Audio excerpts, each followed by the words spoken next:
अस्सलाम वालेकुम स्टूडेंट्स, ये मैथ से क्लास 10 की यूनिट नंबर 3 एक्सरसाइज 3.1 जिसका पार्ट 10 करेंगे। क्वेश्चन नंबर 19वां क्वेश्चन होगा आज।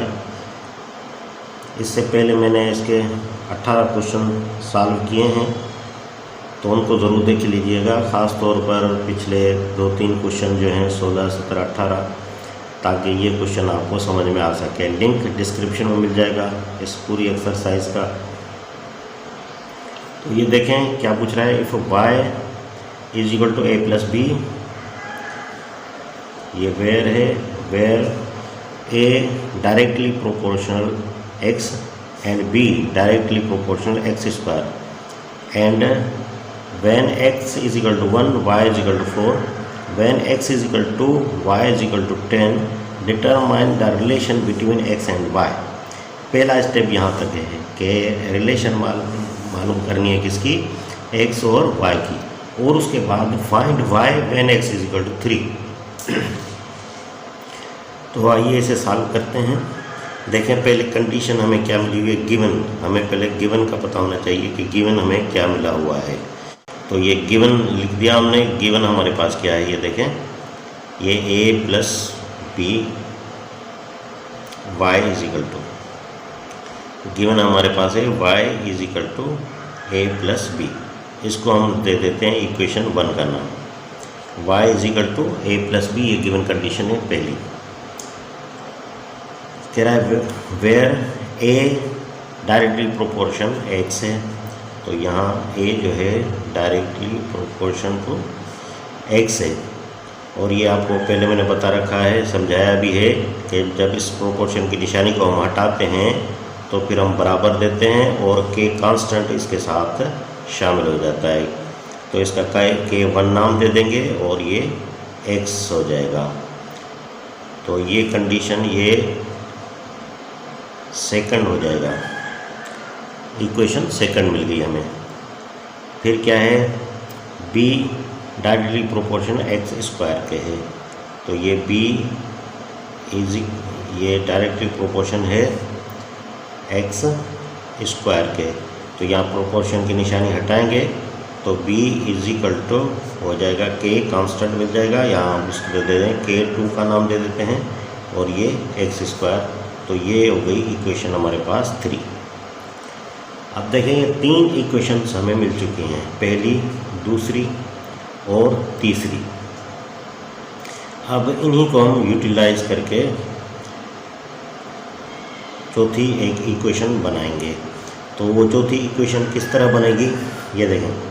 यहाँ पे है ये y is equal to a plus b है। यहाँ भी देखें ये a की आपको सेकंड इक्वेशन मिली है और b की यहाँ पे आपको 3 इक्वेशन मिली है। तो लिखेंगे एडिंग इक्वेशन 2 एंड 3, दूसरी और तीसरी इक्वेशन को आपस में ऐड करें। तो ये देखें a प्लस बी,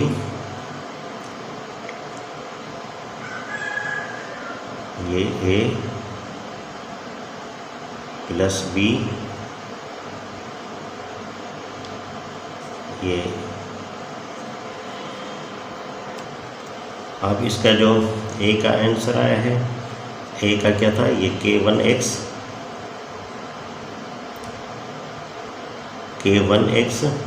और फिर ये प्लस है, प्लस, और b का हमारे पास क्या आया है, k2x स्क्वायर। तो ये देखें ये तो y बराबर था, y is equal to a plus b में था, यानी a प्लस बी में हमने इसकी ऐड की। यहाँ थोड़ा सा लिख दें कि adding equation 2 and equation 3 in equation 1, equation 1 में इसको ऐड करें। तो ये इक्वेशन 1 ये थी हमारे पास, y is equal to a plus b. तो y is equal to a plus b, तो a का जो था वो k1x था प्लस k2x स्क्वायर था। तो यहाँ पे y इज इक्वल टू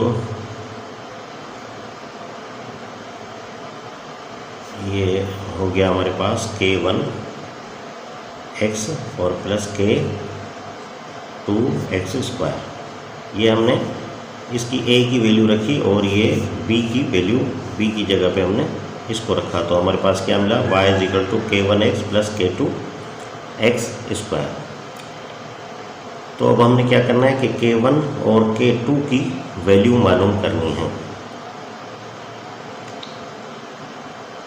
उसके लिए हमने क्या करना है,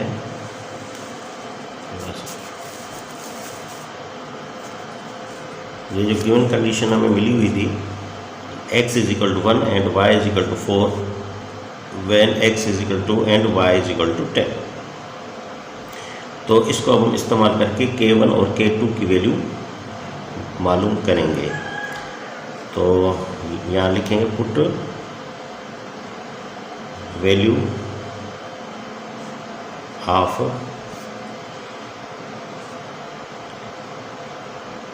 x is equal to 1, y is equal to 4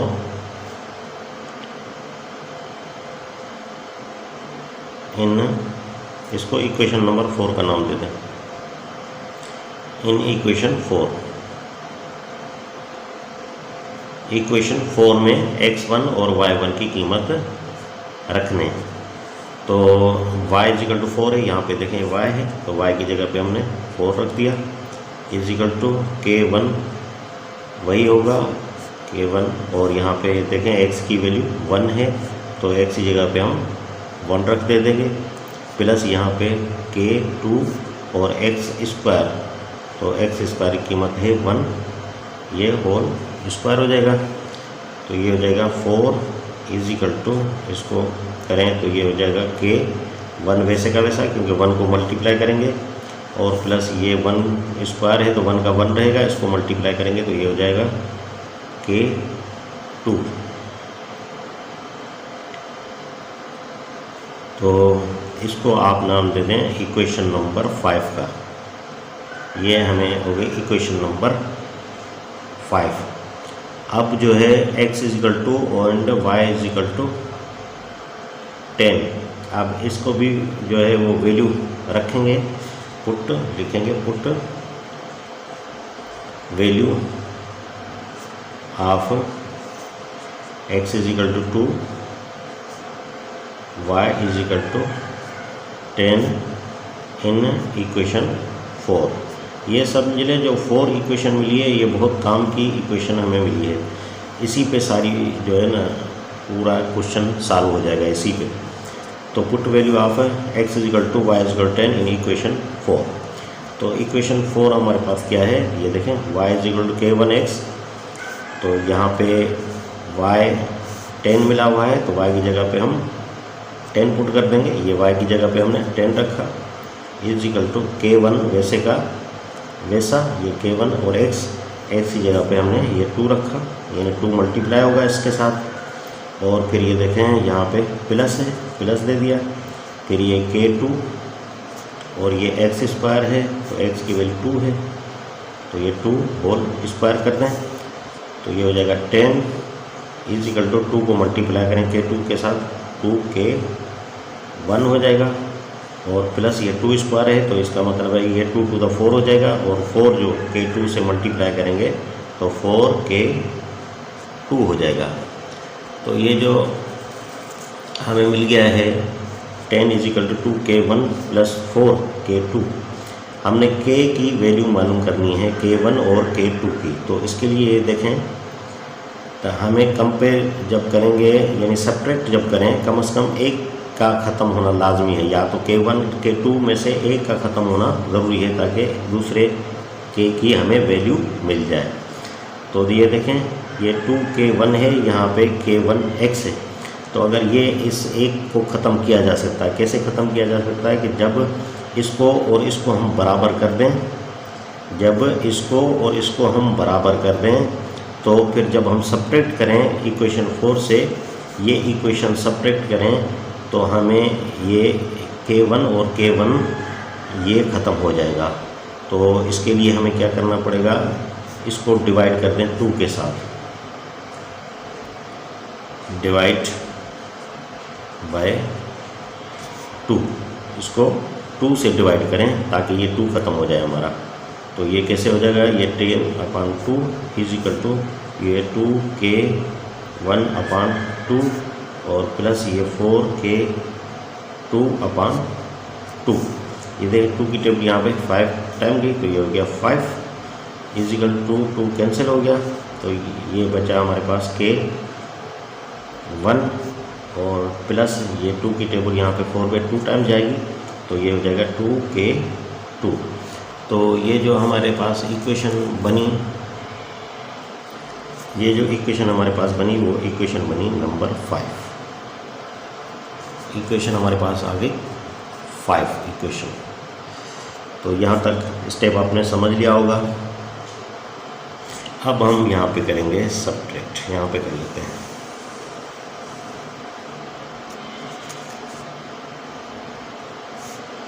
यहाँ पे सब्ट्रैक्ट,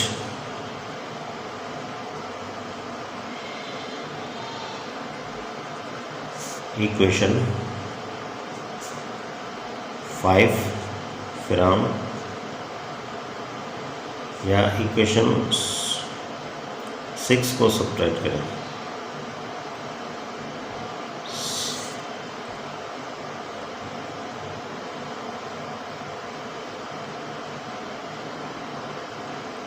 ये इक्वेशन बनी थी 6, सॉरी इसको इक्वेशन 6 का नाम है क्योंकि 5 तो हमने बना ली थी। तो इक्वेशन 5 फ्रॉम इक्वेशन 6, यानी इक्वेशन 5 जो है वो इक्वेशन 6 से माइनस करेंगे क्योंकि ये 5 हमने इक्वेशन बना दी थी तो ये 6 थी।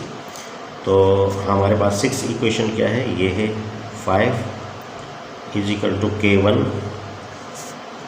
प्लस 2k2 और 4th इक्वेशन क्या है वो भी आपके सामने है। ये 5 इक्वेशन ये है तो ये रखें 4 is equal to k1 plus ये k2, ये सब्ट्रैक्ट करेंगे। तो सब्ट्रैक्ट का आपको पता है कि जब करते हैं तो निशानी चेंज होती है, तो इसकी भी चेंज हो जाएगी, इसकी भी चेंज हो जाएगी, इसकी भी चेंज हो जाएगी। तो ये देखें कैंसिल हो गया आपस में, तो यहाँ पे 1 बचा इज इक्वल टू ये 2 में से 1 निकल जाएगा तो खाली हमारे पास k2 बचेगा। तो ये k2 इज इक्वल टू हो गया 1। तो एक वैल्यू तो हमें मिल गई k2 की। अब k1 की वैल्यू चाहिए, उसके लिए इसकी k2 की वैल्यू जो है पुट करें, पुट वैल्यू ऑफ k2 इन किसी भी इक्वेशन में डाल दें। इक्वेशन हम यहाँ 5 इक्वेशन में डाल देते हैं इसको, k2 की वैल्यू इक्वेशन नंबर 5 में डाल देते हैं। ये हमारे पास 5 इक्वेशन है। तो 4 इज इक्वल टू ये कौन सी इक्वेशन है, k1 है, तो k1 वैसे का वैसा रहेगा क्योंकि ये मालूम करना है, और प्लस k2, और k2 की वैल्यू हमारे पास ये आ गई है 1। तो प्लस का 1 इस तरफ आ जाएगा तो माइनस के लिए आ जाएगा, तो 4 - 1 इज इक्वल टू k1। तो ये k1 कितना हो गया, 4 में से 1 चला गया तो ये हो गया 3।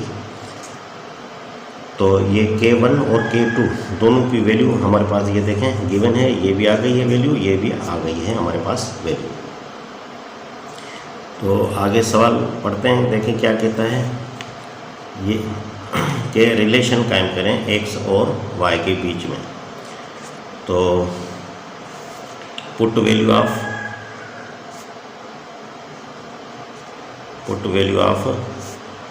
k1 is equal to 1 and k2 is equal to 3 in equation 4। अब 4 इक्वेशन में ये वैल्यू पुट करेंगे k1 और k2 की। तो यहाँ देखें हमारे पास ये है 4 इक्वेशन, ये रही। मैंने कहा था आपको कि 4 इक्वेशन यानी हमारे पास काम की है। ये देखें ये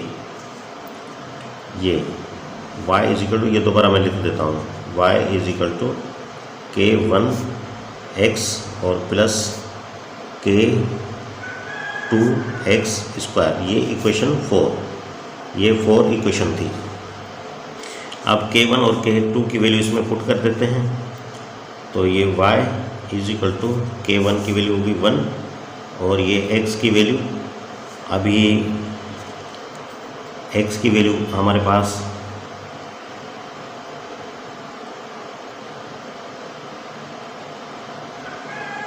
ये x का x रख दें, क्योंकि ये k1 है तो ये x का x रखें, तो 1 लिखने की ज़रूरत नहीं होती, वैसे भी 1 ये मौजूद होता है। तो ये k की वैल्यू 1 रख दी, तो ये x का x हो गया, और प्लस k2 की वैल्यू ये 3 है, तो यहाँ पे हो जाएगा 3x²। तो ये देखें एक रिलेशन कायम हो गया हमारा, ये एक रिलेशन बन गया y के साथ। तो पहला स्टेप तो कंप्लीट हो गया, और दूसरा स्टेप हमसे क्या कह रहा है, ये देखें, रकम को देख लेते हैं। यहाँ तक हमारा कंप्लीट हो गया relation between x and y। आगे करना है फाइंड y व्हेन x = 3। अब y फाइंड करना है और x = 3 है, तो पुट वैल्यू ऑफ x = 3 इन ये इस इक्वेशन में, अबव इक्वेशन, इस इक्वेशन में हमने x की वैल्यू पुट कर देनी है। तो ये देखें, और y तो मालूम करना है, y = ये x आ रहा है, तो x की वैल्यू कितनी है 3, प्लस ये 3 और x की वैल्यू कितनी है 3, तो ये 3² हो गया। तो देखें,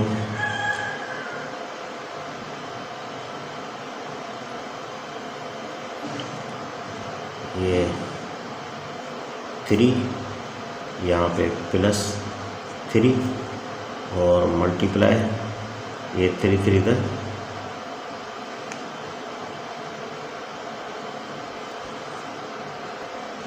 ये स्टूडेंट्स थोड़ी सी मिस्टेक हो गई यहाँ पे,